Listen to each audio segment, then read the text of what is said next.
Alors, ça, c'est justement une carte qui vous met en parallèle la différence entre le traité de Sèvres et le traité de Lausanne, c'est-à-dire que vous voyez tous ces bouleversements qui ont abouti à ce que des populations soient totalement mélangées partout, parce qu'à chacune des guerres, si vous voulez, vous avez eu flux de population. Donc les Arméniens se sont pour l'essentiel réfugiés en URSS, la frontière soviétique venant dorénavant ici. Donc on avait purement et simplement découpé en accord entre les Turcs et les Soviétiques l'ancienne Arménie.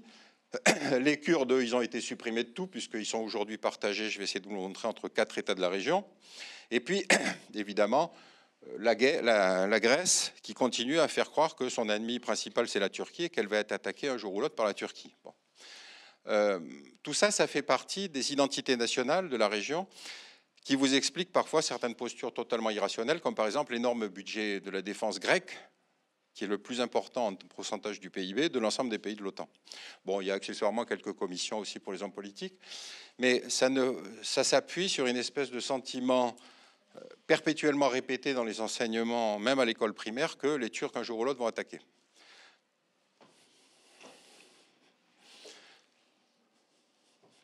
Alors, c'est une région qui a été continuellement déchirée par des crises successives, qui vont depuis 1947, la création de l'État d'Israël, le premier conflit,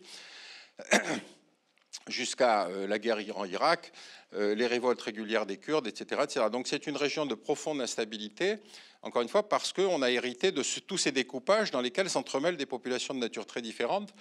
Et puis évidemment, apparaît à partir de 1920 l'enjeu pétrolier, c'est-à-dire que, rappelez-vous que les Anglais, dans les années 20, ont surtout découvert du pétrole ici, là, de Koweït. C'est une des régions pour lesquelles ils ont rendu le Koweït indépendant de l'Empire ottoman. Mais qu'avec la Seconde Guerre mondiale, en fait, on va se rendre compte de l'importance du pétrole, puisqu'on a basculé du charbon, si vous voulez, au pétrole comme énergie. Et vous allez avoir un des éléments essentiels d'organisation de la sécurité dans la région, c'est le pacte du Quincy, c'est-à-dire le pacte que signe Roosevelt avec Ibn Saoud, c'est pétrole contre sécurité.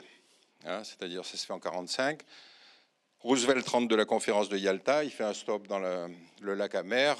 Ibn Saoud vient pour la première fois sortir de son espace territorial. Pour la première fois, il voit un avion. Pour la première fois, il voit un bateau. Et donc, si vous voulez, il signe cet accord dans lequel les Américains, en échange d'une garantie d'approvisionnement régulière de pétrole extrêmement à très très bon marché, puisque l'Arabie Saoudite, effectivement, il suffit de faire un trou pour trouver du pétrole. En Irak aussi, c'est pareil. Donc, on a du pétrole très très bon marché. Et cet accord est donc la sécurité de la région contre le pétrole à bon marché. Bon, Roosevelt met également dans l'accord la possibilité, ou comment dire, il exige quand même que l'Arabie Saoudite se modernise, c'est-à-dire qu'éventuellement elle adopte le téléphone, l'aviation et des choses comme ça. Toute forme de modernisation qui justement va rencontrer des grandes résistances dans la société saoudienne. C'est-à-dire, n'oubliez pas que ces salafistes, qui portent notre nom, mais appelons-les salafistes, considèrent que toutes ces modernisations détournent de la pratique de l'islam. Alors, on va arriver dans la première des caractéristiques de ces guerres. Quand je vous ai dit qu'il y en avait 4, il y en a donc une qui est la guerre des Kurdes. C'est-à-dire ce Kurdistan qui a été dépecé entre les 4 pays de la région. Voilà à peu près l'étendue du Kurdistan. Alors c'est pareil, qu'est-ce que c'est que le grand Kurdistan, qu'est-ce que c'est que le petit Kurdistan? Ce qui est certain, c'est que si vous prenez les cartes turques ou si vous prenez les cartes kurdes, c'est pas tout à fait la même chose. Ça, c'est une carte évidemment kurde qui vous montre en fait la difficulté du problème national kurde, c'est-à-dire la plus grosse partie des Kurdes sont en Turquie, mais il y en a également en Syrie. C'est ceux qui se battent contre l'État islamique aujourd'hui. Vous avez une grande partie en Irak qui se sont quasiment sanctuarisés avec l'éclatement de l'Irak. Et puis, vous avez une partie en Iran. Et donc, toute difficulté, vous voyez, du problème de l'autonomie d'une entité kurde dans quelque pays que ce soit, pose un problème à tous les autres pays de la région. Petite remarque de détail, il n'y a pas de population virginale dans la région. Ils se sont tous massacrés les uns les autres. Les Kurdes ont contribué au génocide contre les Arméniens. Les Arméniens ont contribué à massacrer des Azerbaïdjanais quand ils ont obtenu leur indépendance.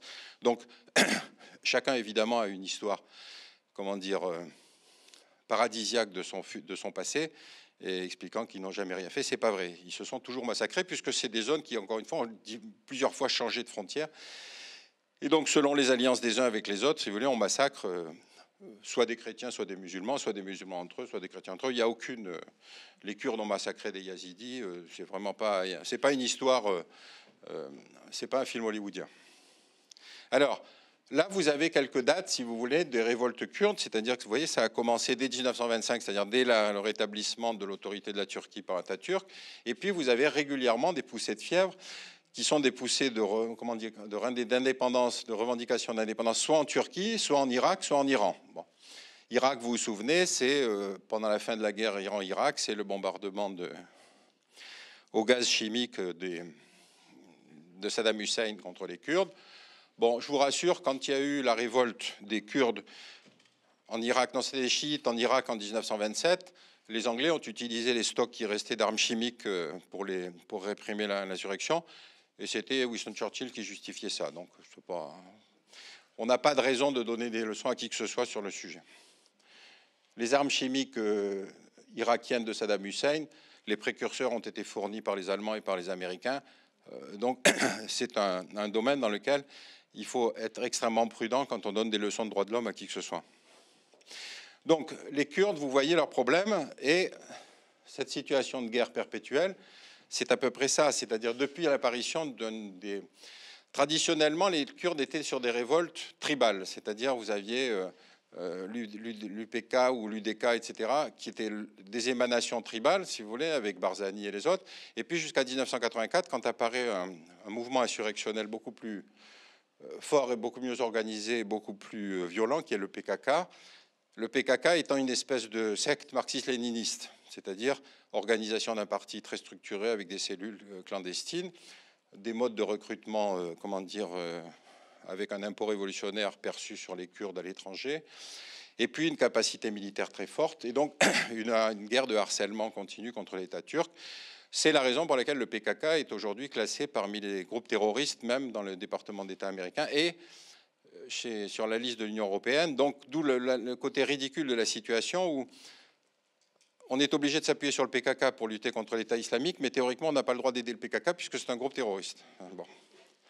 Donc voilà quelques chiffres, si vous voulez, qui sont assez atterrants, parce qu'effectivement, cette région du Kurdistan turc a été régulièrement bombardée et, disons, maltraitée par le pouvoir turc. Et ce n'est pas le seul, hein. Encore une fois, il y a les autres. Alors, deuxième guerre importante, c'est la guerre des sunnites contre les chiites. Alors, aujourd'hui, il y a au moins 7 États de la région dans lesquels le massacre sunnite-chiite est une espèce de règle de conduite. En Afghanistan, les chiites, on appelle les Hazaras, sont des restes d'un grand empire perse qui sont en plein milieu de l'Hindoukouche et qui sont considérés comme les esclaves, si vous voulez, ou comme les pauvres types de la société afghane dominée par les Pashtuns. Les Pashtuns étant sunnites, les Hazaras étant chiites. Si vous avez lu ce roman sur les cerfs-volants de Kaboul, vous avez l'histoire d'une famille chiite et la façon dont elle est traitée. En Irak, vous aviez donc un régime, Saddam Hussein, qui était un régime sunnite, alors que les sunnites sont minoritaires dans l'État irakien tel qu'il a été tracé par après le plan Sykes-Picot. Et donc, le renversement de Saddam Hussein a marqué le retour des chiites avec toute la volonté de vengeance, si vous voulez, que ça pouvait contenir, puisque le régime de Saddam Hussein avait été d'une brutalité absolument extraordinaire.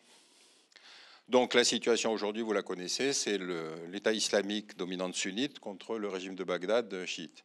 La Syrie, ça a été le contraire, c'est-à-dire c'est une minorité chiite qui dirigeait un pays dans lequel il y a une très forte majorité sunnite, donc c'était le régime Assad, et avec régulièrement des poussées de répression très violentes contre toute forme d'opposition. Donc aujourd'hui, il en reste ce que vous savez, c'est-à-dire l'État islamique qui mobilise l'essentiel des sunnites contre le régime Assad, qui lui, au contraire, s'appuie sur toutes les autres formations religieuses non sunnites, y compris les chrétiens. Pakistan, c'est formidable parce que c'est le pays des purs, on appelle ça, c'est-à-dire c'est la traduction du terme même quand se crée le pays en 1947. Bon, vous savez que la sécession Pakistan-Inde a été extrêmement sanglante, puisqu'il y a eu une guerre civile qui a éclaté dès 1947. Mais l'idée de Jinnah, le fondateur du Pakistan, a été de faire un État strictement musulman, qui était à l'époque divisé en deux morceaux, puisque vous aviez le Pakistan occidental, le Pakistan oriental.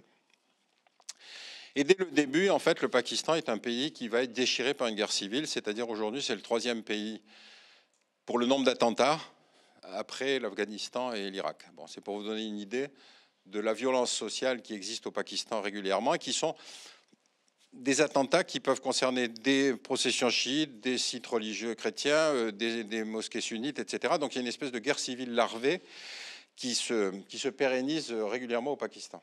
Liban, ben, vous savez qu'une des résultats des guerres civiles au Liban, ça a été l'apparition du Hezbollah, qui est en fait l'émanation politique des chiites, qui ne sont pas majoritaires, mais qui est une forte proportion de la population libanaise, et qui aujourd'hui symbolise la résistance à Israël. Au Yémen, il y a toujours eu une composante, il y a toujours eu une proportion de chiites importante que les Saoudiens n'ont jamais accepté l'existence du Yémen, si vous voulez, parce que le Yémen, c'était l'Arabie heureuse, c'était celle, si vous voulez, de la reine de Saba, etc., alors que les autres sortaient du désert. Et le Yémen, c'était une espèce de, comment dire, de contrepoint que les Saoudiens n'ont jamais accepté. Et donc, la guerre qui aujourd'hui se passe au Yémen est en fait un long continuum qui a commencé dans les années 80, à l'époque où il y avait Yémen du Nord, Yémen du Sud, etc. Mais aujourd'hui, les Saoudiens donc, ont créé une coalition dans laquelle il y a 10 États sunnites pour taper essentiellement sur les Houthis qui sont des chiites. Bon. Les Américains fournissent du renseignement pour cibler, mais comme par hasard, les Saoudiens tapent toujours à côté. Bahreïn, c'est 90% de chiites, mais avec une monarchie sunnite installée à la fin du 19e siècle. Quand il y a eu les révolutions arabes à Bahreïn, il y avait eu ces manifestations sur la place de la Perle qui a renversé la monarchie. Et immédiatement, les Saoudiens sont intervenus sous prétexte d'un accord de sécurité entre les pays de coopération du Golfe, c'est-à-dire, c'est la thèse de la souveraineté limitée, telle que ça existait à l'Union soviétique. Vous savez, un pays n'a pas le droit à son autonomie. Donc, intervention saoudienne et remise en place de la monarchie sunnite. Bon, Koweït, c'est une espèce de guerre récurrente entre sunnites et chiites. L'Arabie saoudite, ben, les chiites sont des citoyens de deuxième catégorie. Enfin, c'est le terme de citoyen, c'est peut-être pas le terme qui convient pour l'Arabie saoudite. Ce sont des gens à passeport qui n'ont pas les mêmes droits. Par exemple, un juge religieux, évidemment, a le droit de refuser le témoignage d'un chiite. C'est simple, c'est bien remarqué pour instruire un dossier. Donc vous avez vu le côté paroxystique de la situation en Arabie saoudite aujourd'hui, puisqu'ils ont décapité un des grands ayatollahs chiites saoudiens, qui était un opposant au régime d'ailleurs, hein, qui disait qu'il demandait des réformes, etc. etc. Il était même critique vis-à-vis du régime de Téhéran. Donc ce n'était pas du tout pour collusion avec l'Iran qu'il a été décapité, c'est parce qu'il était un des leaders de la communauté chiite. Et donc c'est l'ayatollah Nimr. Le Nigeria, c'est une... On le sait peu, mais il y a une communauté chiite qui est pour l'essentiel, vous savez, de ces Syriens, ce qu'on appelle les Syriens en Afrique de l'Ouest, c'est-à-dire des Libanais qui ont migré et qui étaient pour l'essentiel des Libanais pauvres, c'est-à-dire des Libanais chiites, qu'on trouve au Sénégal, qu'on trouve dans le Golfe de Guinée, etc. Et donc au Nigeria, le secte Boko Haram massacre de temps en temps du chiite. Tout de temps en temps, c'est l'armée aussi qui massacre du chiite. En Malaisie, c'est pas mal, c'est le chiisme est légalement interdit, par exemple. Donc ce sont des caractéristiques religieuses qu'il faut prendre en compte, parce que quand on vous explique que c'est Téhéran contre Riyad, c'est qu'une partie de la vérité, parce qu'encore une fois, c'est le Hezbollah, c'est pas son problème, c'est pas de savoir ce qui se passe à Riyad, ce qui se passe en Malaisie ou ce qui se passe en Indonésie, c'est pas ce qui est instrumentalisé par Téhéran ou autre. Donc, on est entré dans une guerre de religion, et je pense que on n'a pas vraiment, nous, de légitimité à intervenir dans une guerre de religion. Quand on a fait Quand il y a eu les guerres de religion en Europe, l'Empire ottoman a pris position pour les protestants, mais je ne crois pas qu'il y ait gagné grand-chose en termes d'influence diplomatique. Et nous, on est exactement dans cette situation. C'est-à-dire qu'on fait comme si on ne voyait pas la caractéristique, pour des raisons que j'ai du mal à m'expliquer, où on se mêle des intérêts énergétiques, pétroliers, commerciaux, tout ce qu'on veut, mais enfin, peu importe. Donc cette guerre de religion aujourd'hui, il faut la prendre aussi dans toute sa dimension, c'est-à-dire il y a non seulement l'opposition sunnite-chiite, mais il y a aussi toutes les minorités qui continuent à exister dans la région et qui évidemment sont prises en tenaille entre les uns et les autres. Mais selon les pays, le traitement des minorités est quand même assez différent. Par exemple, en Iran, il reste une petite partie de la communauté juive d'origine. Il y a toujours des chrétiens, il y a toujours des maronites, il y a toujours des arméniens, etc. En Arabie saoudite, vous n'avez aucune communauté étrangère, c'est-à-dire qu'il n'y a aucune religion n'est autorisée. L'Arabie saoudite, on y reviendra, si vous voulez, est un pays fantastique parce que c'est lui qui paye toutes les discussions sur le dialogue interreligieux. Donc c'est assez fascinant parce qu'on va discuter tolérance avec un pays qui ignore totalement le sens de ce terme. Mais comme il a beaucoup d'argent, qu'il a acheté à Vienne un magnifique palais, qu'il a signé avec un certain nombre de pays, donc le dialogue interreligieux est dirigé par l'Arabie saoudite. Donc vous avez ici effectivement représenté non seulement toutes les différentes variantes du chiisme, parce que le chiisme, c'est un terme générique, hein, dans lequel vous avez les chiites duodécimains, comme le sont les Iraniens, c'est-à-dire le 12e imam, celui l'imam caché va un jour revenir, ça va être le Messie, etc. Vous avez les ibadites, qui sont une autre forme de rituel, etc., etc. Vous avez les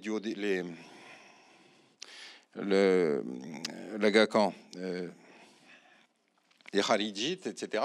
Donc tout ça, ce sont des chiites, c'est-à-dire pour les salafistes, c'est des gens qu'il faut exterminer. C'est très important parce que ça veut dire que leur premier objectif, c'est de massacrer du musulman d'abord. Hein, et par ordre de hiérarchie, c'est les chiites, et puis ensuite les soufis, etc. etc. Bon.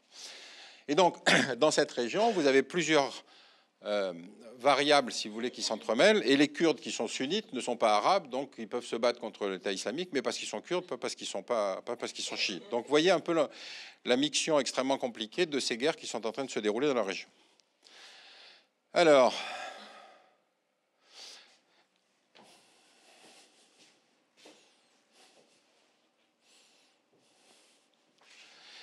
les variables de cette guerre de religion, interne à l'islam, si vous voulez, mais aussi interreligieuse et intra-religieuse, c'est évidemment avec les révolutions arabes, le fait que les frères musulmans, qui sont, disons, l'islamisme politique, c'est-à-dire de gens qui sont prêts à organiser politiquement un régime pour essayer de le gouverner, etc., etc. Et donc, sont des gens qui se sont largement associés aux révolutions arabes. Et les frères musulmans ont eu un tort vis-à-vis de l'Arabie saoudite, qui les avait protégés pendant un certain temps. C'est quand il y a eu l'invasion du Koweït, ils s'étaient prononcés pour Saddam Hussein. Donc, si vous voulez, à partir de ce moment-là, l'Arabie saoudite considère que les frères musulmans sont des traîtres, et donc il va absolument les chasser, les pourchasser, arrêter de les financer, etc. À ce moment-là, c'est le Qatar qui vient prendre le relais, c'est le Qatar qui finance les frères musulmans. Par contre, les salafistes, qui eux sont des gens pour qui la forme politique n'existe pas. C'est-à-dire, pour le salafiste, seule la religion peut gouverner le monde. Donc l'idée même de nationalisme, l'idée même d'État, l'idée même d'administration est une idée, si vous voulez, qui a été inventée postérieurement au prophète et qui donc n'a pas de raison d'exister. C'est la raison pour laquelle vous entendez continuellement parler de la Oumma, de la communauté des musulmans, etc.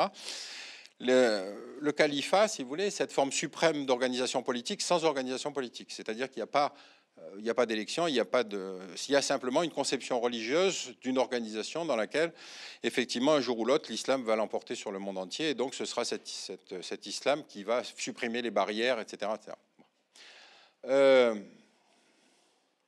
C'est d'ailleurs ce qui se concrétise par le fait que vous voyez tous ces combattants étrangers qui sont convaincus par le salafisme, qui sont à peu près 20 à 25 000 aujourd'hui aux côtés de Daesh et qui représentent 100 nationalités. Donc ça vous donne une idée, si vous voulez, de cette propagation du salafisme, encore une fois, en longtemps encouragée par l'Arabie saoudite, et qui fait cette espèce de nouvelle internationale, si vous voulez, qui se concrétise autour de l'idée de la guerre en Syrie. Bon, dans la version donc apocalyptique, pourquoi est-ce que la Syrie a pris cette espèce de place extraordinaire? C'est qu'il y a un dit du prophète qui annonce que justement la fin du monde et le retour du Messie se fera en Syrie à la suite d'une bataille des musulmans contre 3 armées étrangères. Donc il y a une espèce de description, si vous voulez, sur laquelle les salafistes répètent à l'infini qu'on est enfin dans cette bataille finale. Bon, je vous le cite pour mémoire, mais quand George Bush a voulu convaincre Chirac de partir en Irak, il a utilisé le même argument, c'est-à-dire qu'il a dit c'est la bataille de l'Armageddon, c'est la bataille finale, il faut venir. 2 fois de suite, il a expliqué cet argumentaire. Chirac a refusé de le raconter. Il a raconté à un journaliste à qui il a interdit de le reproduire jusqu'à ce qu'il quitte la présidence. Et le journaliste de l'Express l'a raconté après. Mais c'est pour vous dire que les extrémismes religieux aujourd'hui sont menaçants absolument partout. Hein. Vous avez effectivement des néo-évangélistes aux États-Unis, mais eux, ils passent par le pouvoir pour exercer leur force. Les radicaux juifs qui se colonisent le territoire occupé. Et donc, la forme qui, évidemment, nous concerne directement, c'est cette espèce de radicalisme musulman qui, encore une fois, a pris la forme du salafisme. Alors, comme dans tous les intégrismes, si vous voulez, plus intégriste que moi, tu meurs. Donc aujourd'hui, on est dans la phase où Al-Qaïda se bat contre Daesh, puisque chacun des deux explique que c'est lui le chef, quoi. Donc ça ressemble à la querelle sino-soviétique, c'est-à-dire on peut être tous communistes, mais c'est pas grave, il y en a qui sont plus communistes que d'autres, et d'autres qui sont plus musulmans que les uns que les autres. Donc on estime aujourd'hui que la guerre entre Al-Nosra, qui est la filiale d'Al-Qaïda en Syrie, et l'État islamique a fait à peu près 7000 morts. Ça me donne une raison de plus pour ne pas intervenir dans la crise en Syrie. Et puis, dernière étape, si vous voulez, de cette guerre de religion, c'est la déclaration récente de Saoudiens de constitution d'une grande coalition de 34 États contre le terrorisme. Mais comme par hasard, ces 34 États ne contiennent aucun pays chiite. Et même l'Algérie a refusé d'y être parce que l'Algérie a quand même à travers de la gorge, si vous voulez, le soutien que l'Arabie saoudite avait donné aux gens du Fils. Donc les 10 années des années de plomb qu'a vécu l'Algérie, ils ont quelques souvenirs de l'ingérence saoudienne sur le sujet, donc ils ont refusé d'y participer.